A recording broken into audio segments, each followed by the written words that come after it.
ស្គាល់កូនប៉ិនសោកសៅចិនដាវាបាញ់ស្រ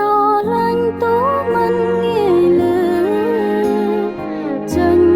ពីមាត់បាផ្ដល់អោយតាមកាយវិការលះលំពេកហើយពេលមានតុងភ័យកូនស្និទ្ធនេះនឹងម៉ាក់ពេលមានឧបសគ្គក៏កូនមិនហ៊ានរកប៉ានៅនឹងមុខកូនខំធ្វើរឹងមករហូតខ្លួនឯកាព្រោះតែងារជាបិតាអាសូរេពុន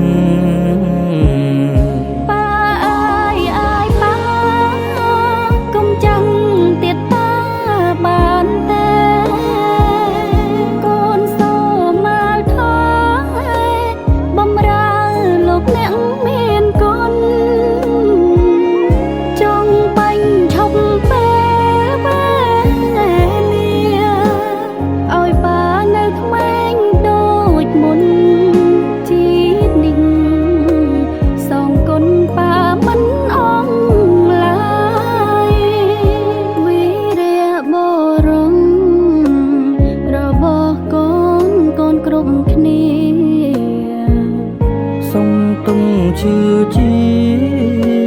សូម5គុំលាក់ប៉ាអើសូមកុំក្រែងចិត្តអាណិតកូនកូនសូមកុំ